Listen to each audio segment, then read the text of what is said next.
తమిళసింగం BJP నేత అన్నమలైను AP నుంచి రాజ్యసభకు పంపుతున్నారా? బీజేపీ ఢిల్లీ పెద్దలు ఈ మేరకు నిర్ణయం తీసుకున్నారా? అన్నమలైను రాజ్యసభకు పంపి ఆపై కేంద్ర కేబినెట్లోనూ చోటిస్తారా? ఈ ప్రశ్నలకు కమలం పార్టీ శిబిరం నుంచి అవుననే సమాధానం వస్తుంది. ప్రస్తుతం ఏపీలో రాజ్యసభ ఉప ఎన్నికకు కేంద్ర ఎన్నికల సంఘం షెడ్యూల్ ఇచ్చింది. విజయసాయిరెడ్డి రాజీనామా చేయడంతో ఈ ఖాళీని భర్తీ చేస్తుంది ఈసీ. ఈ నెల 29 వరకు నామినేషన్ల దాఖలకు గడువుంది. ఏపీలో కూటమి ప్రభుత్వానికి సంఖ్యాబలం ఉండడంతో ఈ ఒక్క సీటు కూటమి ఖాతాలోకి వెళ్తుంది. ఈ సీటును బీజేపీ తీసుకుంటుందని, ఆ సీటును అన్నమలైకిస్తుందని సమాచారం. మొన్నటి వరకు అన్నమలై తమిళనాడు బీజేపీ అధ్యక్షుడిగా ఉన్నారు. ఇక తమిళనాడు అసెంబ్లీ ఎన్నికలు ఉండడంతో బీజేపీ పెద్దలు వ్యూహాలు మారుస్తున్నారు. అన్నా డీఎంకేతో మళ్లీ జత కట్టింది బీజేపీ. నైనార్ నాగేంద్రన్ తమిళనాడు బీజేపీ కొత్త అధ్యక్షుడయ్యారు. అయితే అన్నమలైకు తమిళనాడులో ఉన్న జనాదరణను దృష్టిలో పెట్టుకుని పెద్ద పదవి ఇవ్వాలని చూస్తుంది. జాతీయ స్థాయిలో అన్నమలై సేవలను ఉపయోగించుకుంటామని చెన్నై వేదికగా బీజేపీ అగ్రనేత అమిత్ షా ప్రకటించారు కూడా. దీంతో అన్నమలైను కేంద్ర కేబినెట్లోకి తీసుకుంటారనే చర్చ సాగుతుంది. ఇప్పుడు ఏపీ నుంచే అన్నమలై ఢిల్లీ రాజకీయ ప్రయాణానికి బాట వేస్తారని తెలుస్తుంది. వాస్తవానికి విజయసాయిరెడ్డి తన పదవికి రాజీనామా చేశాక ఈ వైసీపీ మాజీ నేత చుట్టూ ఆసక్తికర చర్చ జరిగింది. విజయసాయిరెడ్డి బీజేపీలో చేరి తిరిగి రాజ్యసభకు వెళ్తారని అనుకున్నారు. కానీ తాను బీజేపీలో చేరడం లేదని, ప్రజలు కోరుకున్నప్పుడు తిరిగి రాజకీయాల్లోకి వస్తానని తెలిపారు విజయసాయిరెడ్డి. దాంతో విజయసాయిరెడ్డి పోటీలో లేరని స్పష్టమవుతుంది. తమిళ ఈక్వేషన్లు, బీజేపీ పెద్దల ఆలోచనలు చూస్తుంటే అన్నమలైను ఏపీ నుంచి రాజ్యసభకు పంపుతారని గట్టిగా చర్చ మొదలైంది.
తమిళసింగం బీజేపీ నేత అన్నమలైను ఏపీ నుంచి రాజ్యసభకు పంపుతున్నారా?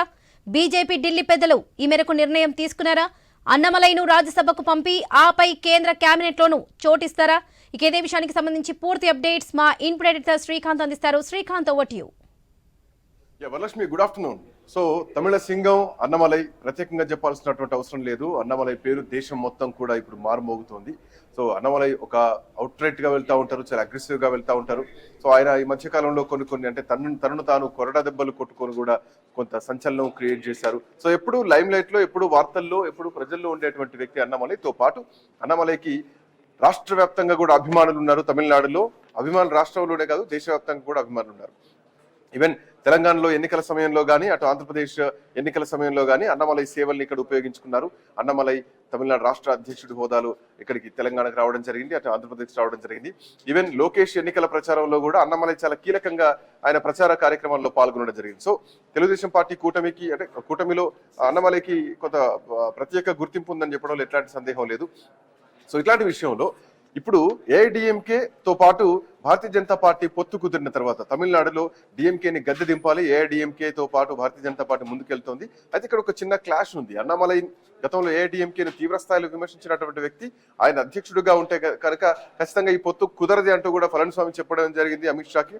సో ఆ భేటీలో అన్నమలైని అధ్యక్ష హోదా నుంచి తప్పించేసి అక్కడ మళ్ళీ నైనార్ నాగేంద్రన్ ని అధ్యక్షుడిగా నియమించడం జరిగింది. అయితే దీనికి అన్నమలై ఆయనంతటా ఆయన స్వయంగా అధ్యక్ష రేసులో లేనని కూడా ప్రకటించడం జరిగింది. సో ఇట్లాంటి నేపథ్యంలో అన్నమలై ఖచ్చితంగా అధ్యక్షుడిగా ఉండాలి, అన్నమలైని కొనసాగించాలి అంటూ కూడా తమిళనాడు రాష్ట్రం మొత్తం కూడా వాల్ పోస్టర్లు వెలిసాయి. అన్నమలైకి అభిమానులు ఎక్కువ ఉంటారు, అన్నమలైకి మద్దతు ఎక్కువ ఉంటుంది, అన్నమలైకి ఫ్యాన్ బేస్ కూడా ఎక్కువగా ఉంటుంది. ఒక సినిమా స్టార్ కున్న దానికంటే కూడా ఒక విజయ్, తమిళనాడు సూపర్ స్టార్ విజయ్ కున్నంత క్రేజ్ ఎంత ఉంటుందో అన్నమలైకి కూడా అట్లాగే ఉంటుంది. 2011లో IPS బ్యాచ్ చెందినటువంటి అన్నమలై 20లో ఐపీఎస్ కు రాజీనామా చేసి ఆ తర్వాత భారతీయ జనతా పార్టీలో చేరారు. 2021లో తమిళనాడు భారతీయ జనతా పార్టీ రాష్ట్ర అధ్యక్షుడిగా బాధ్యతలు తీసుకోవడం జరిగింది. సో అప్పటి నుంచి కూడా 2024 లోక్సభ ఎన్నికలలో వరకు తమిళనాడులో భారతీయ జనతా పార్టీ గ్రాఫ్ ను చాలా విపరీతంగా పెంచినటువంటి వ్యక్తి అన్నమలై. కేవలం అటు భారతీయ జనతా పార్టీ గుర్తింపు ఒకటైతే అన్నమలై ఫేస్ ఒకటి. ఏదైతే మహారాష్ట్రలో ఏక్నాథ్ షిండే ఫేస్ పైన ఎన్నికలు భారతీయ జనతా పార్టీ ఎట్లా గెలిచిందో, సో అంతటి స్థానాన్ని అన్నమలై తమిళనాడులో క్రియేట్ చేశారని చెప్పడం ఎట్లాంటి సందేహం లేదు. బట్ అనూహ్యంగా Bharatiya Janata party vote bank పెంచుకుంది కానీ అన్నమలై మాత్రం గెలవలేకపోయారు. భారతీయ జనతా పార్టీ అక్కడ పెద్దగా ప్రభావం చూపించలేకపోయింది. కాకపోతే అక్కడ డిఎంకేకి చాలా స్థానాలు ఏఐడిఎంకేకి చాలా ఎంపీ స్థానాలు తగ్గడంలో మాత్రం భారతీయ జనతా పార్టీ చాలా కీ రోల్ ప్లే చేసి కొంత ఓటు బ్యాంకును సాధించుకుంది. ఇట్లాంటి నేపథ్యంలో తమిళనాడులో ఖచ్చితంగా అధికారంలో ఉండాలి కూటమి ప్రభుత్వం అండ్ దక్షిణాది పైన కాన్సన్ట్రేట్ చేయాలి.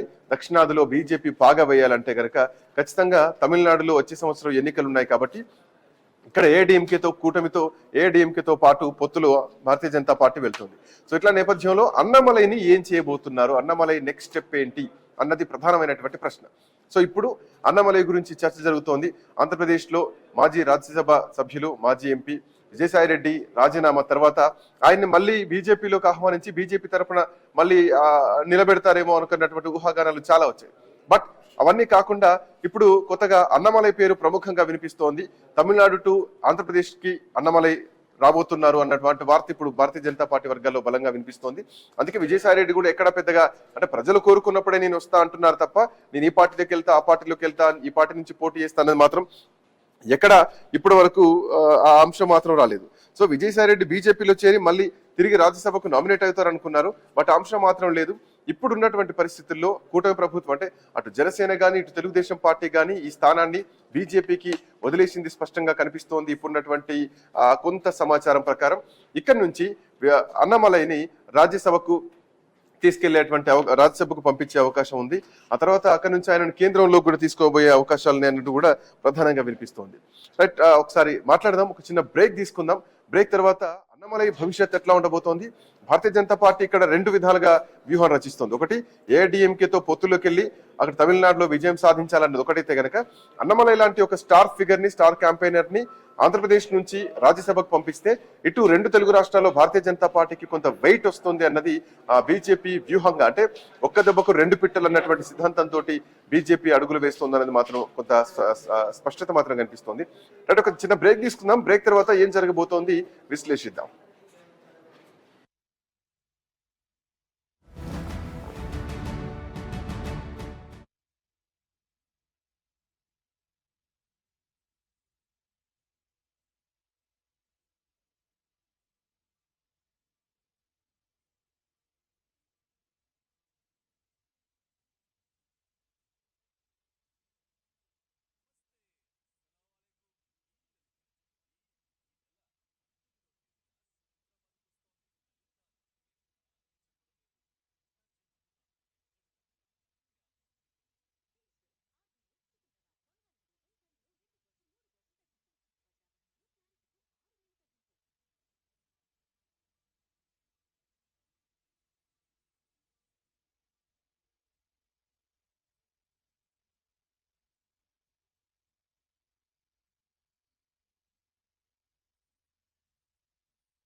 రైట్. సో అన్నామలైని ఆంధ్రప్రదేశ్ నుంచి రాజ్యసభ అభ్యర్థిగా నామినేట్ చేస్తూ అక్కడి నుంచి కేంద్రంలోకి కూడా తీసుకోవాలన్నటువంటి ఉద్దేశంతో భారతీయ జనతా పార్టీ అన్నమలైకి జాతీయ స్థాయిలో అన్నమలై సేవల్ని వాడుకోవడానికి కసరత్తు చేస్తుంది స్పష్టంగా కనిపిస్తోంది. ఇంకొకటి ఏంటంటే అన్నమలైకి తెలుగు రాష్ట్రాల్లో కూడా చాలా క్రేజ్ ఉంది. సో ఒకవేళ ఆంధ్రప్రదేశ్కి అన్నమలైని తీసుకొస్తే కనుక రెండు తెలుగు రాష్ట్రాల్లో బీజేపీ కొంత పుంజుకోవడానికి అవకాశం ఉంటుంది. అట్ ద సేమ్ టైం ఇటు భారతీయ జనతా పార్టీ నుంచి అన్నమలై ఉంటే గనక అటు ఇప్పటికే పవన్ కళ్యాణ్ సనాతన ధర్మం పేరుతో ప్రజల్లోకి వెళ్తున్నారు. సో ఈ రెండు అంశాలు కూడా రెండు పొలిటికల్ స్టార్స్ కూడా కలిసి వచ్చారు అన్నది భారతీయ జనతా పార్టీ వ్యూహం అయితే ఒకటి కనిపిస్తోంది. అండ్ గతంలో కూడా ఏపీ నుంచి బీజేపీ రాజ్యసభ సభ్యులు వ్యవహరించినటువంటి సురేష్ ప్రభు సైతం కేంద్ర మంత్రిగా వ్యవహరించినటువంటి సందర్భాన్ని కూడా ఇక్కడ ఒకసారి గుర్తు చేసుకోవాల్సిన అవసరం ఉంది. అక్కడ ఒకసారి డిస్కస్ చేద్దాం. అందే సత్యం గారు ప్రముఖ రాజకీయ విశ్లేషకులు మనతో పాటు ఉన్నారు. సత్యం గారు, గుడ్ ఆఫ్టర్నూన్. గుడ్ ఆఫ్టర్నూన్ అండి. సో అన్నమలైని ఎక్కడ తక్కువ చేయట్లేదు. అన్నమలైని భారతీయ జనతా పార్టీ చాలా అఫ్ కోర్స్ ప్రేమిస్తుందనే చెప్పాలి. ఎందుకంటే గతంలో కూడా అమిత్ షాకి, ప్రధానమంత్రి నరేంద్ర మోడీకి అన్నమలై అంటే ఒక శిష్యుడిలా పోలుస్తూ ఉంటారు, అంతే ఎంకరేజ్ చేస్తూ ఉంటారు. బట్ రాజకీయ పరిస్థితుల నేపథ్యంలో అధికారమే పరమావధి కాబట్టి తమిళనాడులో తప్పనిసరి పరిస్థితుల్లో ఏడీఎంకేతో పొత్తులోకి వెళ్లారు. అన్నమలైని ప్రస్తుతానికైతే హోల్డ్లో పెట్టారు. అయితే ఇప్పుడు ఈ విశ్లేషణ ఎట్లా చూడాలి? అన్నమలైని తెలుగు రాష్ట్రాల నుంచి, దట్టు ఆంధ్రప్రదేశ్ నుంచి రాజ్యసభకు తీసుకునే అవకాశాలు ఉన్నాయి అనడంలో కొంత కనిపిస్తోంది అనుకోవచ్చా? కొంత వెయిట్ కనిపిస్తోందా? అట్ సేమ్ టైం ఒకవేళ వస్తే గనక రెండు తెలుగు రాష్ట్రాల్లో కొంత బీజేపీ పుంజుకునే అవకాశాలు ఉన్నాయంటారా? సో అన్నమలై సేవల్ని ఎట్లా చూడాలి? అండ్ విజయసాయి రెడ్డి బీజేపీ నుంచి నామినేట్ అవుతారేమో అనుకుంటే ప్రస్తుతానికి ఆయన కొంత బ్యాక్ స్టెప్ గానే ఉన్నారు. సో ఎట్లా చూస్తారు సత్యం గారు? అన్నామలై చాలా aggressive leader. Exactly. Parliament election లో దాదాపు బీజేపీకి 13% ఓట్లు వచ్చినాయి తమిళనాడులో. 0 లెవెల్ నుంచి పార్లమెంట్ లో 2-3% నుంచి 13-14% ఓటింగ్ శాతం పెరిగిందంటే దేశవ్యాప్తంగా బీజేపీకి సీట్లు తగ్గిన, తమిళనాడులో మాత్రం ఓటింగ్ శాతం పెరిగింది. సీట్లు రాకపోయినా 14% ఓటింగ్ అంటే అందరు ఆశ్చర్యపోయారు. ఇదొక అంశం. అది ఒక ఎలక్షన్ క్యాంపెయిన్ తో పాటు అన్నామలై ఒక అగ్రెసివ్ లీడర్షిప్ కూడా ప్రజల్ని అట్రాక్ట్ చేసింది. సో ఈ పెరిగిన ఓటు బ్యాంక్ కూడా ఏడీఎంకే చాలా ఇబ్బంది అయింది. అది కాస్త డిఎంకే ఇబ్బంది అయింది. తర్వాత అదే చెప్పబోతున్నా. తర్వాత రెండోది ఏఐడిఎంకే 2 ఫ్రాక్షన్స్ గా ఉండి రోజుకు ప్రజల ప్రభావం కోల్పోతుంది. ఈ ప్రభావం కోల్పోతున్న గమనించినటువంటి బీజేపీ 2 వర్గాల్ని కృత్రిమంగా ఒకటి చేసి అసెంబ్లీ ఎలక్షన్ లో నిలబెట్టగలిగింది. కానీ రిజల్ట్ రాలేదు.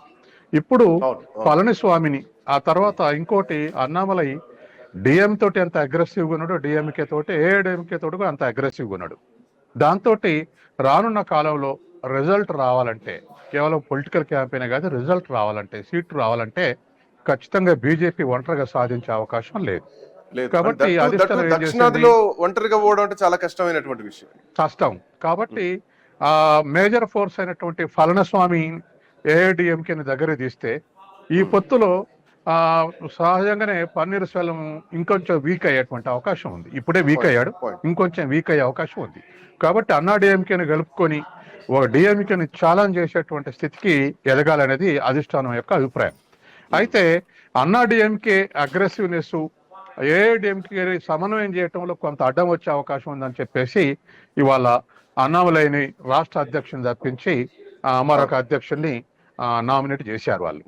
అయితే ఇప్పుడు నాగేంద్రన్ ఇప్పుడు లేటెస్ట్ ఏంటంటే ఆంధ్రప్రదేశ్ రాజ్యసభకు ఎన్నికవుతాడు అనేటువంటి ఒక ఎక్స్పెక్టేషన్ విషయంలో అది సహజంగానే సరైన ఎత్తే. జాతీయ పార్టీలు ఆర్గనైజేషన్ల పర్పస్, తర్వాత ప్రభుత్వం పర్పస్ వరకు వేరే రాష్ట్రం నుంచి పోటీ చేయటం, ఎన్నిక కావటం, బాధ్యతలు నెరవేర్చడం మనం చూసాం. మన్మోహన్ సింగ్ అస్సాం నుంచి ఎన్నికయ్యేవాడు, సీతారాం యేచూరి బెంగాల్ నుంచి ఎన్నికయ్యేవాళ్ళు, తర్వాత లక్ష్మణ్ ఉత్తరప్రదేశ్ నుంచి ఎన్నికయ్యాడు. ఆర్గనైజేషన్ల దృష్ట్యా ఆ విధంగా కొత్త ఏం కాదు. ఇప్పుడు అన్నామలై ఆంధ్రప్రదేశ్ రాజ్యసభ ఎన్నికైతే తెలుగు రాష్ట్రాల కోసం వాళ్ళు రాజ్యసభ చేస్తారని నేను అనుకోను. రేపు తమిళనాడులో ఇవాళ గవర్నర్ ఫెయిల్యూర్ అయింది. ఎందుకంటే సుప్రీంకోర్టు గవర్నర్కి వ్యతిరేకంగా తీర్పిచ్చింది, అన్పాపులర్ అయ్యారు. అది బీజేపీ ప్రతినిధినే చూస్తారు. కాబట్టి గవర్నర్గా చేసే పాత్ర కన్నా, రాజకీయాల కన్నా ఒక కేంద్ర మంత్రి ఆ డిఎంకే గవర్నమెంట్ మీద అటాక్ చేస్తే వచ్చే రిజల్ట్ వేరు. కాబట్టి ఆంధ్రప్రదేశ్ నుంచి రాజ్యసభ సభ్యులు చేసుకుని ఒకేళ్ళ అవసరమైతే కేంద్ర మంత్రి కూడా చేసి తమిళనాడులో ఉపయోగించేటువంటి అవకాశం ఉంది. అట్లా ఒకటి అన్నాడీఎంకేని కలుపుకొని చేసేటువంటి క్యాంపెయిన్ కింద జరుగుతుంది. కేంద్ర ప్రభుత్వం తరఫున వేరే వేరే ఆ, దేశంలో అమిత్ షాను లేకపోతే మరొక మోడీను వీళ్ళందరూ ఎవరు అటాక్ చేసినా తమిళనాడులో ఒక కోపం వచ్చే అవకాశం ఉంది. నార్త్ ఇండియా వాళ్ళు వచ్చి సౌత్ ఇండియా మీద అటాక్ చేస్తారని లేపే అవకాశం ఉంది. కాబట్టి తమిళనాడుకి చెందిన లీడర్ తోటి తమిళనాడు మీద అటాక్ చేయించడానికి ఇప్పుడు అన్నామలై ఉపయోగపడతాడు. కాబట్టి రెండు తెలుగు రాష్ట్రాల్లో ఇప్పుడు విజయసాయి రెడ్డి ఉండు, ఆంధ్రప్రదేశ్లో రాజ్యసభగా వచ్చి చేసేది ఏం లేదు. ఇప్పుడు ఆంధ్రప్రదేశ్ నుంచి అసెంబ్లీ ఎన్నికలు లేవు. కాబట్టి ఖచ్చితంగా అన్నామలైని తీసుకొచ్చి అది తమిళ రాజకీయాలని తిప్పితే అడ్వాంటేజ్ తీసుకునే అవకాశం ఉంది. ఇప్పుడున్నటువంటి సౌత్ ఇండియా ఈ మన పార్లమెంటు విభజన, ఇటువంటి సీట్ల విభజన ఇదంతా కూడా ఒక నెగిటివ్ గా తయారై ఉంది బీజేపీకి. రేపు నార్త్ ఇండియా నుంచి ఎవరైనా లీడర్ వచ్చి తమిళనాడులో స్టేట్మెంట్ ఇస్తే మళ్ళీ నార్త్ ఇండియాలో వచ్చి సౌత్ ఇండియా మీద అటాక్ చేస్తారు, తమిళనాడు మీద అటాక్ చేస్తారు, నెగిటివ్ గా తయారయ్యే అవకాశం ఉంది. కాబట్టి తమిళనాడుకు చెందినటువంటి వ్యక్తినే కేంద్ర మంత్రిని చేసి లేదా జాతీయ బాధ్యతలు ఇచ్చి తమిళనాడు మీద ప్రయోగించే అవకాశం ఉంది. అన్నామలై ఖచ్చితంగా దానికి సూట్ అవుతారు. కాబట్టి అది ఆంధ్రప్రదేశ్ నుంచి చేస్తారా, మరో రాష్ట్రం నుంచి చేస్తారా, కానీ చేసి తమిళనాడు రాజకీయాలు తిప్పటం మాత్రం ఖాయం. అంటే చాలా ముందస్తు వ్యూహంతో వెళ్తుంది స్పష్టంగా కనిపిస్తోంది. అంటే మీ మాటల్ని కొనసాగింపుగా మనకు ప్రేమ్ గాంధీ గారు కూడా జాయిన్ అయ్యారు భారతీయ జనతా పార్టీ నుంచి. ప్రేమ్ గాంధీ గారు, గుడ్ ఆఫ్టర్నూన్.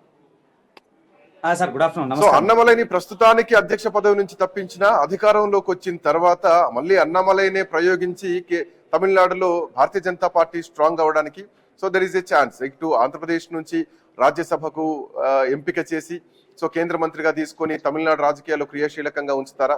ఒకవేళ అన్నమలైని తెలుగు రాష్ట్రాల్లో అంటే ఆంధ్రప్రదేశ్కి వస్తే గనక రెండు తెలుగు రాష్ట్రాల్లో కూడా కొంత శానిటీ వస్తుంది భారతీయ జనతా పార్టీకి. ఈ అంశం ఒకటి ఉంది, ఎందుకంటే అక్కడ పవన్ కళ్యాణ్ ఉన్నాడు, తోడు అన్నమలై కూడా ఎదురైతే ఖచ్చితంగా కొంత ఆంధ్రప్రదేశ్కి బెనిఫిట్ అయ్యేటువంటి అవకాశాలు ఉన్నాయి. మోరోవర్ ప్రేమ్ గాంధీ గారు కనిపిస్తోంది సో బీజేపీ కొన్ని నిర్ణయాల విషయంలో మాత్రం వ్యూహాత్మకంగా కనిపిస్తోంది. విజయసాయి రెడ్డి స్థానం ఖచ్చితంగా చాలా దేశంలో అంత తెలివైన ఎత్తుగడలు, అంత తెలివైనటువంటి పార్టీ మరొకటి లేదు. సెలక్షన్ లో గానీ ఎత్తుగడలు రూపొందించడంలో గానీ. అంటే ఇక్కడ ఇంకొకటి పాయింట్ కూడా మనం ఆర్ కృష్ణయ్య పాయింట్ కూడా ఒకసారి గుర్తు చేసుకుంటే ఖచ్చితంగా తమకే కావాలని చెప్పేసి బీజేపీ నుంచి ఎంపిక చేయడం, సో ఆర్ కృష్ణయ్యను బీజేపీ నుంచి తీసుకోవడం, సో అదే స్థానంలో విజయసాయి రెడ్డి స్థానాన్ని కూడా ఖచ్చితంగా బీజేపీకి కావాలనుకోవడం, ఇక్కడ వీళ్ళు కూడా ఎవరు అభ్యంతరం చెప్పకపోవడం, సో ఆ విషయంలో కొంత మౌనంగా ఉన్నారంటే ఖచ్చితంగా బీజేపీ నిర్ణయం తీసుకుని స్పష్టంగా కనిపిస్తోంది. సో అన్నమలై ఏపీ ఎంట్రీకి బహుశా ఇది కూడా ఒక సంకేతం అనుకోవచ్చు. ఐ థింక్ ప్రేమ్ గాంధీ గారు రెస్పాండ్ అయితే బాగుంటుంది దీనిపైన. సార్ ఐ న్యూస్ ప్రేక్షకులకు అలాగే సత్యం గారికి నమస్కారం. అయితే ఇక్కడ కొన్ని వాస్తవాలు సత్యం గారు చెప్పిన దాంట్లో ముమ్మాటికి అది వాస్తవమైనటువంటి అవకాశాలు ఉంటాయి. కానీ పార్టీ యొక్క విధి విధానాలు కానీ పార్టీ యొక్క ఆలోచన విధానాన్ని కానీ ఎప్పుడు కూడా మేము అంచనా వేయలేనటువంటి పరిస్థితుల్లో భారతీయ జనతా పార్టీ అభివృద్ధి కోసం కానీ ఆ రాష్ట్రంలో తమిళనాడు రాష్ట్రంలో పాగా వేయడానికి ఆలోచించే వ్యూహాన్ని ఎవరు అంచనా వేయని విధంగా ఉంటుంది. ఎందుకంటే అన్నమలై గారు ఎప్పుడైతే ఆయన 2011 ఐపీఎస్ క్యాడర్లు ఉన్న తర్వాత 2011లో ఆయన జాయిన్ అయిన తర్వాత 2019 చాలా తక్కువ కాలంలోనే వారు రిజైన్ చేసేసి మళ్ళా పూర్తి స్థాయి రాజకీయాల్లోకి రావడం చాలా అది ఆ రోజుల్లో జరిగినటువంటి చర్చ, చాలా పెద్ద చర్చ. ఎందుకంటే ఎవరైనా కానీ జనరల్ గా ఐఏఎస్ ఐపీఎస్ సివిల్స్ వచ్చిన వాళ్ళందరూ కూడా ప్రజాసేవ చేయాలన్నట్టు ఆలోచించి దాని తర్వాత చివరికి ఏదో రాజకీయ పార్టీలో వారి యొక్క సర్వీసు ఉండాలనేటువంటి భావన కొంతమంది వ్యక్తుల్లో ఉంటది. అయితే ఈయన చాలా ముందే ఆలోచించి చాలా వెంటనే వచ్చేసి ప్రత్యక్ష ఎన్నికలలో రావాలని, ప్రత్యక్ష రాజకీయాల్లోకి రావాలని బీజేపీని 2% నుంచి 14% తీసుకుపోయేంత స్థాయికి తీసుకొని వచ్చింది. కాబట్టి ఖచ్చితంగా భారతీయ జనతా పార్టీ ఆయనకు సముచితమైనటువంటి ఆలోచన విధానాన్ని తీసుకొచ్చేటువంటి ప్రయత్నం చేసినట్టు ఏమాత్రం సందేహం లేదు. అయితే వ్యూహంలో భాగంగా అంటే నేను చెప్తున్నా, సత్యం గారు చెప్పినట్టు వారిని ఒకవేళ నిజంగా కూడా ఆడ తమిళనాడులో మేము రాజకీయంగా ఏ స్థాయిలో అణచవేయగలుగుతాము లేదా ఉన్నటువంటి పార్టీలో మా అధికారం కోసం ఏం చేయగలగనే ఎత్తుగడ వేయాలి అనుకుంటే నిజంగా కూడా సత్యం గారు చెప్పినట్టు జరగొచ్చు. ఒకవేళ అట్లా జరగకపోయినా జాతీయ రాజకీయాల్లో ఈయన పాత్రని చాలా కీలకంగా చేసేటువంటి ప్రయత్నం భారతీయ జనతా పార్టీ ప్రయత్నిస్తుంది. ఎందుకంటే చాలా సందర్భాల్లో ఏడీఎంకేతో గతంలో పొత్తులు ఎన్నిసార్లు పొడిచినాయి, ఎన్నిసార్లు విడిపోయినాయి ఇవన్నీ తెలుసు. సో ఇప్పుడు ఎన్నికల్ని దృష్టిలో పెట్టుకొని పొత్తుకు పోయినా కానీ రేపు కేంద్రంలోకి అన్నమలైని తీసుకొని మళ్ళీ తమిళనాడు మీద ప్రయోగించి అక్కడ ఇప్పటికే కొంత ఓటు శాతం పెంచింది. కాబట్టి రానున్న కాలంలో తమిళనాడు గ్రిప్ లో పెట్టుకోవడానికి కూడా అన్నమలైకి ఇప్పుడు అవకాశం ఇవ్వడంలో ఎట్లాంటి సందేహం లేదేమో బహుశా. అంటే నేను అంటున్నా సార్, అది కూడా జరగవచ్చు. మేమేమంటున్నాం అంటే ఎట్టి పరిస్థితుల్లో అక్కడ అధికారం కోసము వారిని ఖచ్చితంగా రాజ్యసభకు తీసుకొని రాజ్యసభ ద్వారా నామినేట్ అయిన తర్వాత అక్కడ కేంద్ర మంత్రి పదవి ఇచ్చి ఆ కేంద్ర మంత్రి పదవి ద్వారా ఖచ్చితంగా తమిళనాడు రాష్ట్రంలో భారతీయ జనతా పార్టీ అధికారం తీసుకొచ్చేటువంటి ప్రయత్నంలో చాలా కీలకంగా వ్యవహరించేటువంటి అవకాశం ఎంతైతుందో, అట్లనే మేము ఏమనుకుంటామంటే చాలా సందర్భాల్లో భారతీయ జనతా పార్టీ ఉత్తరాది రాష్ట్రాలకు సంబంధించినటువంటి నాయకత్వమే ఉంటుంది, వారు మాత్రమే ఉంటుంది, అనేక సందర్భాలు అన్నట్టు దాఖలు ఉన్నాయి. మేమేమనుకుంటున్నాం, పార్టీ వ్యూహం ఇంకా అడ్వాన్స్ ఉండి ఒకవేళ జాతీయ స్థాయి నాయకత్వంలో జాతీయ స్థాయి రాజకీయాల్లో కూడా ఈయనని కీలకంగా చేసినా ఆశ్చర్యం లేదు. ఎందుకంటే వీరు చదువుకున్నది నాగ్పూర్ యూనివర్సిటీ, నాగ్పూర్ లో చదువుకున్నారు, అక్కడ యూనివర్సిటీలో చదువుకున్నారు, తర్వాత ఢిల్లీలో ఉన్నారు, ఐపీఎస్ గా చేస్తున్నారు, చాలా నార్త్ కు సంబంధించిన అనేక రాష్ట్రాలతో ఉన్నటువంటి సత్సంబంధాలు ఉంటాయి. పార్టీ యొక్క బలోపేతం కోసం కూడా పూర్తి స్థాయిలో వినియోగించినా ఆశ్చర్యం లేదు. ఒకటే అనుకుంటుంది భారతీయ జనతా పార్టీ, ఖచ్చితంగా ఏదైతే ఉన్నటువంటి రాష్ట్రాలు తమిళనాడు కానీ, ఆంధ్రప్రదేశ్ కానీ, తెలంగాణ కానీ, కర్ణాటక రాష్ట్రాలని పూర్తి స్థాయిలో పాగా వేయాలనేటువంటి ప్రయత్నం భారతీయ జనతా పార్టీ మేము ఎప్పటి నుంచో ప్రయత్నం చేస్తున్నాం. 2-3 సందర్భాలు ఇదేంది. ఇప్పుడు ఇక్కడ మేము ఖచ్చితంగా ఎన్డీఏ కూటమితోని అక్కడ అధికారం కోసం ప్రయత్నం చేస్తున్నటువంటి దాఖలాలలో ఏ వ్యూహం ఆలోచించినా ఆశ్చర్యం లేదు. తప్పకుండా మా లక్ష్యం ఒక్కటే, భారతీయ జనతా పార్టీ ఈ రాష్ట్రాల్లో ఏదైతే ఉత్తరాది రాష్ట్రాల్లో ఉన్నటువంటి బలాన్ని దక్షిణాది రాష్ట్రాల్లో కూడా మేము బలం పెంచుకోవాలనే ప్రయత్నం చేస్తున్నాం. ఎంత ప్రయత్నం చేసినా గానీ దక్షిణాది రాష్ట్రాల్లో మీరు డిపెండ్ అయ్యే వెళ్లాల్సినటువంటి పరిస్థితి వస్తుంది, కానీ సొంతంగా పోటీ చేసి గెలిచేటువంటి పరిస్థితులు మాత్రం లేదు. సో గతంలో తెలంగాణలో కొంతవరకు ఆ వాతావరణం కనిపించినా గానీ కొన్ని స్వయంకృత అపరాధాలు, పార్టీలో ఉన్నటువంటి వర్గపోరు వల్ల భారతీయ జనతా పార్టీ తెలంగాణను కోల్పోయింది. సో అంతా తెలిసినటువంటి రాజకీయ వాతావరణమే. సో దక్షిణాదిలో పాగా వేయడానికి అఫ్కోర్స్ అన్నమలై లాంటి ఒక అగ్రెసివ్ పర్సన్ వస్తేనే మీకు కొంత 10-12% ఓటు బ్యాంక్ పెరిగింది. దట్టు అక్కడ 2 ప్రధానమైనటువంటి పార్టీలు ఉన్నాయి. సో దక్షిణాది మొత్తం కూడా ప్రాంతీయ పార్టీల ప్రభావాలే ఉంటాయి. సో భారతీయ జనతా పార్టీకి ఇంకా ఎంతకాలం పట్టొచ్చేమో. సరే, ఇప్పుడు ఒకటి ఆలోచించాలి, ప్రాంతీయ పార్టీలు నిర్ణయం తీసుకోవడానికి ఉన్న పార్టీ కుటుంబ పార్టీలు 2 నిమిషాల నిర్ణయం తీసుకుంటే అలాంటి వివాహాలు చేసుకుని ఆడవరకు చేసేద్దారు. భారతీయ జనతా పార్టీ అట్లా కాదు కదండి. 12 కోట్ల మంది సభ్యత్వం ఉన్నటువంటి భారతీయ జనతా పార్టీ దేశవ్యాప్తంగా ఉంది.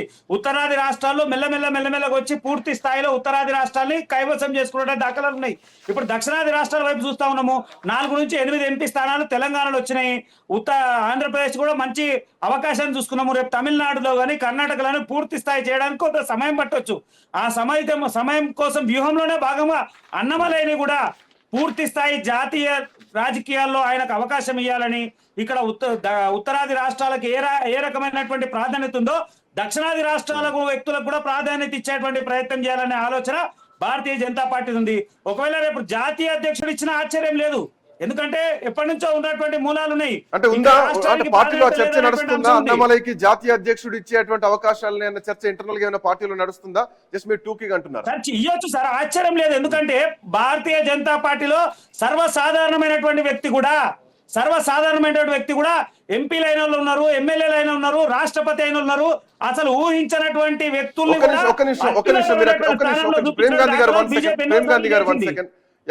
సత్యం గారు భారతీయ జనతా పార్టీ జాతీయ అధ్యక్షుడి ఎంపిక కోసం కసరత్తులు చేస్తోంది. గత కొద్ది రోజులుగా ప్రధానమంత్రి మోడీ నివాసంలో భేటీలు అవుతున్నాయి, సమావేశాలు అవుతున్నాయి. ఇటు రాష్ట్ర అధ్యక్షులు కూడా ప్రకటించాల్సినటువంటి అవసరం ఉంది.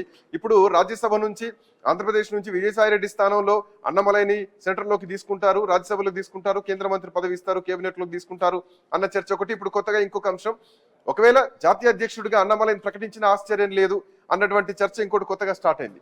సో అట్లాంటి నిర్ణయాలు అంటే బీజేపీ వ్యూహాలు మనం అర్థం చేసుకోలేము.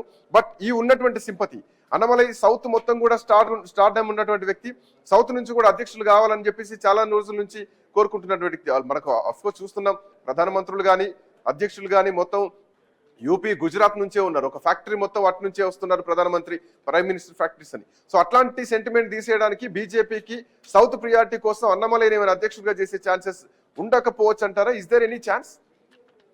ఖచ్చితంగా ఉండొచ్చు అండి. ఎందుకంటే రేపు సౌత్ ఇండియాలో తమిళనాడులో ఎలక్షన్స్ ఉన్నాయి, తమిళనాడు తర్వాత కేరళ ఎలక్షన్స్ వచ్చే అవకాశం ఉంది. కాబట్టి నార్త్ ఇండియాలో మొన్ననే ఎలక్షన్స్ అయిపోయినాయి కాబట్టి ఖచ్చితంగా ఈ 2 రాష్ట్రాల మీద కాన్సన్ట్రేట్ చేయడానికి ఆ పని కూడా చేయొచ్చు. ఎందుకంటే బీజేపీ చాలా సుదీర్ఘమైనటువంటి వ్యూహంతో వ్యవహరిస్తుంది. మీకు ఎవరైనా ఊహించామా మనం? కేరళలో ఉన్నటువంటి కేరళ అసెంబ్లీ ఎన్నికల్లో కేరళ ఎంట్రీ కావటానికి ముందే పిటి ఉషాని తీసుకుపోయి జాతీయ స్పోర్ట్స్ బోర్డు చైర్మన్ చేశారు. అవును ఎవ్వరూ ఊహించలే. అవును తర్వాత పార్లమెంట్ ఎలక్షన్స్ వస్తే గతంలో అనేక మంది మెరిటోరియస్ వ్యక్తులు నిలబెట్టుకుంది. ఫుట్బాల్ ప్లేయర్ నిలబెట్టింది, అవును తర్వాత మిథున్ చక్రవర్తి లాంటి వాళ్ళు నిలబెట్టింది. అవును. అంటే ఎక్కడైతే మెరిటోరియస్ పీపుల్ ఉంటారో వాళ్ళందరినీ కూడా మిగతా పార్టీలు ఏం చేస్తారంటే సీట్ ఇస్తామంటే నేను సీనియర్ లేకపోతే నేను ఎప్పటి నుంచో పని చేస్తున్నా అని చెప్పేసి అడ్డం తగులుతారు. కానీ బీజేపీలో మాత్రం ఎక్కడ మెరిటోరియస్ ఇండివిజువల్ మెరిటోరియస్ దొరకటం రాజకీయ పార్టీలకు అదృష్టం. ఇప్పుడు ఒక ఐపీఎస్ ఆఫీసరు తమిళనాడు అధ్యక్షుడిగా దొరికినట్టే జాతీయ స్థాయిలో ఎవరైతే మెరిట్ వాళ్ళందరూ కూడా ఇప్పుడు ఆవిడ మన కంగనా రావుత్ని, అవును. అట్లాగే ఎంపీ మిథున్ చక్రవర్తిని, అదొక తైచింగ్ బ్యూటీ అని ఇటు చాలా మందిని క్రీడాకారుల్ని, సినీ యాక్టర్లని, కవుల్ని ఇటువంటి వాళ్ళందరినీ అట్రాక్ట్ చేసుకొని నిలబెట్టుకుంటారు. మిగతా పార్టీల మిగతా పార్టీలు నిలబెడతామంటే ఉన్నటువంటి పాత లీడర్లు అడ్డం తగులుతారు. మేము ఉన్న వాళ్ళట్టు నిలబెడతారు అనేది ఇదే డిఫరెన్స్. బీజేపీ సక్సెస్ లో ఇది కూడా ఒక సూత్రం. థ్యాంక్ యూ సత్యం గారు, థ్యాంక్ యూ ప్రేమ్ గాంధీ గారు. సో అన్నమలై విషయంలో రెండు రకాల చర్చలు నడుస్తున్నాయి.